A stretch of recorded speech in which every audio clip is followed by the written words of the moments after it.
Debates e opiniões aqui pelo www.radiosantoisabel.com.br. Cada música é uma realidade, né? É o antigo atual, né? Infelizmente a conjuntura brasileira se repete, né? A disputa política e ideológica mundial, ela tem ciclos, né? Uns ciclos são mais duradouros, outros menos duradouros. Infelizmente o fascismo, as ditaduras prevalecem, né, sobre a democracia. Então, no Brasil, se a gente fizer uma investigação histórica, recente, a gente vê que são poucos os governos democráticos. Pouquíssimos, não, capaz de não encher uma mão, a não ser 5 presidentes. Podemos pegar Lula e Dilma, Dilma e Lula, João Goulart, o cara que fez Brasília, Juscelino Kubitschek, e acabou. Com todo o respeito que a gente deve, respeito histórico que a gente deve a Getúlio Vargas, mas Getúlio Vargas também era um ditador, era um militar. Teve seu papel na história brasileira, relevante, mas era um militar. Então a democracia brasileira chega a poucos governantes legitimamente democráticos.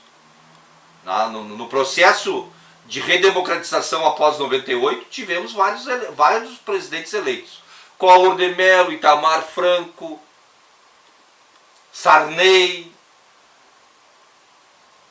Fernando Henrique Cardoso, por 2 vezes. Mas não são... Respeitaram a democracia, mas não tiveram o papel decisivo de implementar mudanças que mudassem verdadeiramente a vida do povo brasileiro. Quando Lula e Dilma iniciaram a fazer essas mudanças, de novo, outro golpe. Outro golpe muito duro, né, contra a democracia brasileira e o povo brasileiro. Então a gente tem que também se atentar para isso.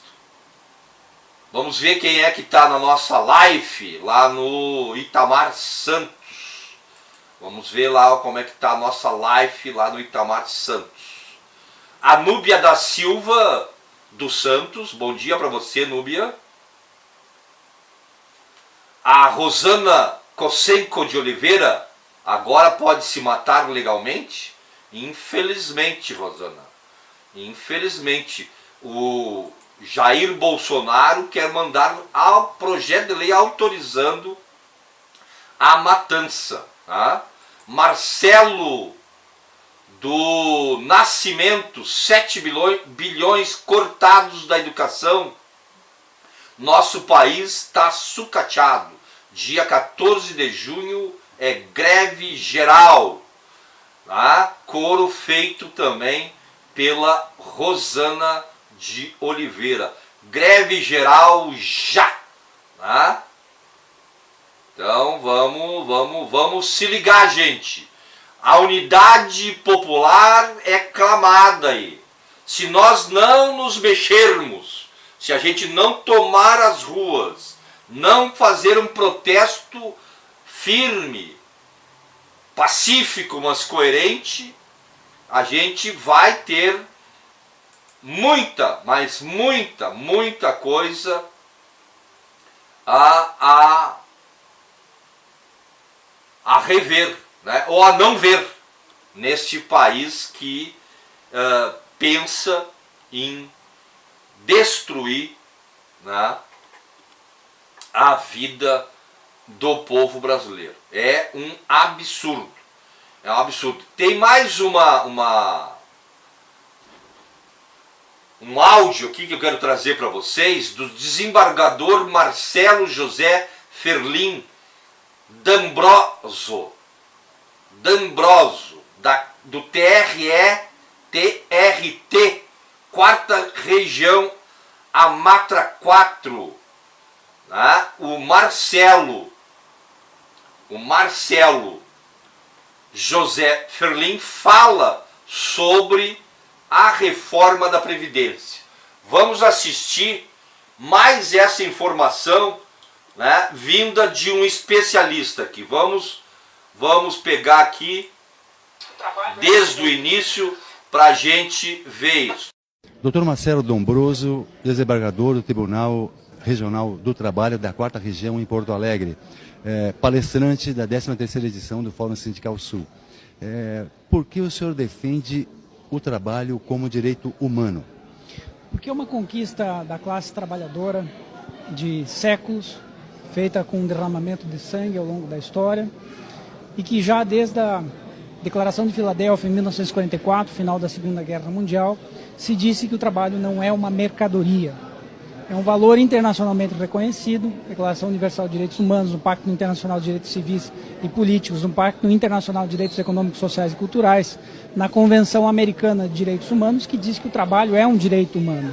E cada vez mais essa realidade é invisibilizada ao povo com um discurso contrário aos direitos humanos, quando na verdade nações do chamado mundo desenvolvido ou primeiro mundo observam o direito ao trabalho como um direito humano ao que é. Não é um contrato, não é um direito de obrigações ou um direito privado, né? É um direito público, é um direito de engrandecimento da pessoa, né? De trabalhar e de ter respeito ao seu trabalho e às suas condições para desenvolvimento do trabalho. Na verdade, a única coisa que produz riqueza no mundo, hoje, se nós pararmos para pensar, é o trabalho das pessoas, não é o capital. O capital não produz nada. Na verdade, o capital é improdutivo. Quem produz riqueza é o trabalho e é um direito humano. O senhor fala que o trabalhador, a classe trabalhadora, precisa sair da bolha que está. O que isso quer dizer com isso, doutor? Eu quero dizer que há uma cooptação massiva da classe trabalhadora através de redes sociais que são compradas pelo poder econômico, principalmente de multinacionais e de interesses estrangeiros, que não são os do Brasil, os do nosso povo, que bombardeiam diariamente as pessoas com fake news, com vídeos desconstruindo a história, como por exemplo dizendo que o golpe de 64 não teria sido golpe, que teria sido bom para o povo, que teria sido bom para a classe trabalhadora, né, cooptando as pessoas para acreditar que uma intervenção militar, por exemplo, resolveria o nosso problema, a desacreditada política e criando condições para que se instaure aqui um regime fascista, como aconteceu na Itália de 1930 e na Alemanha de 1930 também com Hitler. Né? Isso nós não queremos em absoluto. Nós temos que empoderar a classe trabalhadora para que ela tenha consciência de que é ela que produz riqueza, é ela que tem que ser valorizada e ela tem direito sim. E ela não é culpada e nunca foi, nunca será de crise econômica, porque crise econômica é típica do sistema capitalista. Ela acontece de tempos em tempos e é previsível. Né? É só lembrar porque a memória é curta, a memória coletiva é curta. Em 2015 o Brasil tinha taxa de desemprego de 4,6%, que é melhor da Alemanha atual hoje, que equivale ao pleno emprego. Se encaminhava para ser a 5ª economia do mundo e a CLT funcionava muito bem, obrigado. O que mudou em 2 anos para produzir uma necessidade de deforma trabalhista, de deforma previdência, né? Em tão pouco tempo, para um país que não mexeu nas suas reservas monetárias, que hoje possui a 8ª maior reserva monetária do mundo, que é um lastro, né, de 400 bi de dólares, que pode usar em favor do seu povo, pode e deve, para desenvolver infraestrutura. Por exemplo, nós não temos ferrovias e as pessoas não discutem por que nós não temos ferrovias. E toda nação desenvolvida tem ferrovia, para integrar pessoas e não só para sugar os nossos recursos naturais para fora. Então toda essa misticidade por fake news, por desconstrução de história, que vem de vários movimentos nas redes sociais, e as pessoas não abrem um livro para ler e se instruem por propaganda enganosa, né, leva a uma preocupação muito grande de quererem para si o mal, de que essa classe trabalhadora passe a querer para si o mal, ou seja, acreditar que tendo menos direitos, né, vai levar o Brasil para algum lugar. Absolutamente não. Nós vamos quebrar a classe média nacional, que se estruturou nos últimos anos, vamos quebrar a indústria e o empresariado nacional, se nós quebrarmos o poder aquisitivo da classe trabalhadora. A classe trabalhadora tem reconhecida na legislação e nas convenções internacionais direitos mínimos, não são o máximo. E esses mínimos jamais podem ser rebaixados, porque eles já são exatamente o que a palavra diz, mínimos, dali só para frente. Diante dos ataques sofridos pela classe trabalhadora, o senhor vê efetivamente a ameaça de um fascismo no Brasil hoje em dia? Eu acho que, de certo modo, nós já estamos vivendo sob um regime fascista, né? Quando nós temos propagandeado a tal da escola sem partido, quando nós temos patrulhamento ideológico em instituições, em escolas, como nós temos visto nas notícias. De certa forma, já está, né, se encaminhando para um fundamentalismo religioso, né? Nós temos a separação do Estado e da religião, cada qual tem direito a professar a sua fé, mas isso não tem que se misturar com o Estado, né? Jesus já dizia a César o que é de César, dizendo que os interesses de organização de uma sociedade são diferentes da fé. E hoje há uma mistura, uma cooptação das pessoas em torno de um slogan Deus, Pátria e Família, que é a herança da ditadura, que não atende aos interesses do povo, né? Ninguém é contra Deus, Pátria e Família, na verdade, mas o que isso diz? O que isso diz para a classe trabalhadora? Nada, é um slogan sem conteúdo. Ninguém é contra isso, ninguém pode ser contra isso. Mas com isso se ilude a classe trabalhadora para que ela deseje menos direitos e para que ela desacredite da política e queira desejar uma intervenção militar ou um golpe, né, acreditando que um regime de força vai salvar o Brasil. Não, não vai nos pôr no buraco, né? Nós temos que nos preocupar sim com isso, em de tirar as pessoas dessa bolha com a qual são bombardeadas diariamente, ou de dizer que a deforma da Previdência é necessária. Olha, não é necessária. É necessário cobrar grandes devedores da Previdência, isso sim, né? E para as pessoas pensarem, porque nesse curto tempo de entrevista não temos como colocar, mas por que foi decretado o sigilo em torno das informações que embasaram a deforma da Previdência? Por que o povo não pode saber dessas informações? Aí tem, né? Só para pensar e sair da bolha.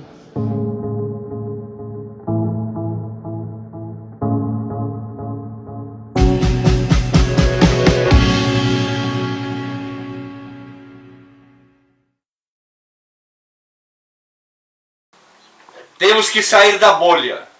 Esta é a grande tarefa, né?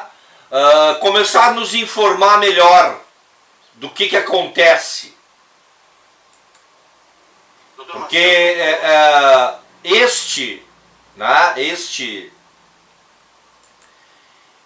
essa disputa, essa guerra da informação é o que está vencendo no Brasil. As pessoas misturam tudo nas suas cabeças.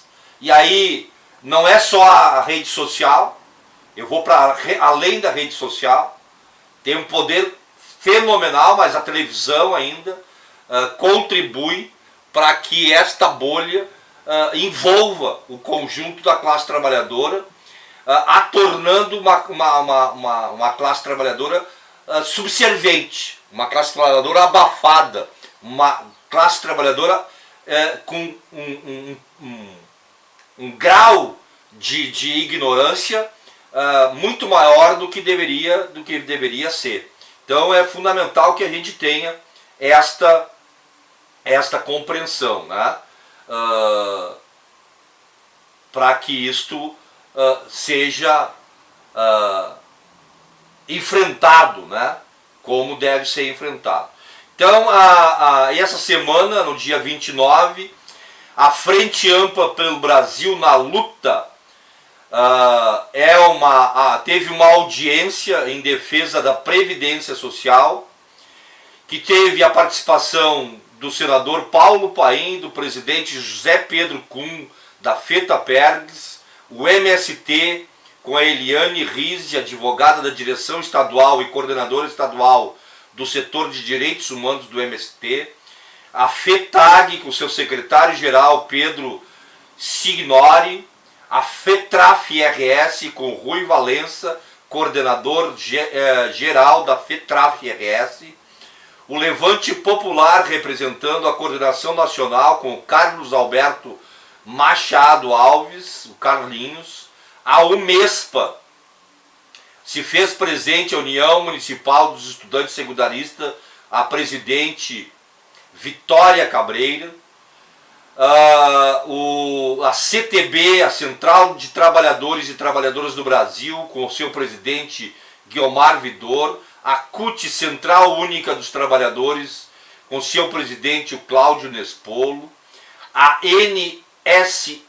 NCST, Nova Central, com o presidente Oniro Camilo, CSP com Luta, Central Sindical e Popular, coordenado pelo Érico Correia, a Intersindical, coordenadora a Neiva Lazarotto, a UGT, União Geral dos Trabalhadores, o presidente Norton Jubeli Rodrigues, CSB, Central dos Sindicatos Brasileiros, com o presidente Sérgio Arnold, a Força Sindical com seu presidente em exercício Cláudio Correia, CGTB com o presidente Neucir André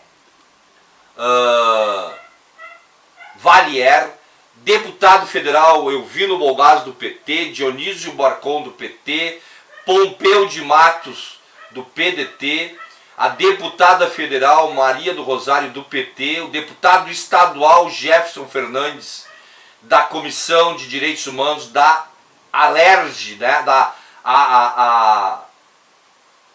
Assembleia Legislativa do Rio Grande do Sul, ele é do PT também, deputado estadual Pepe Vargas do PT pela Comissão Especial em Defesa da Previdência Social aqui da Assembleia Legislativa do Rio Grande do Sul, deputado estadual Fernando Marrone do PT, deputado estadual Fernando Mainardi, líder do PT na Assembleia, deputada estadual Sofia Cabedon do PT do Rio Grande do Sul, deputado estadual Edgar Preto, prefeito Daniel Almeida de Butiá, prefeita Margarete Ferretti de Nova Santa Rita, vereador Ayrton Ferronato, né, de Porto Alegre do PSB, Mauro Zacher, vereador e presidente do PDT de Porto Alegre, vereador Carlos Comaceto do PT de Porto Alegre, o vereador Adeli Schell de Porto Alegre do PT e o advogado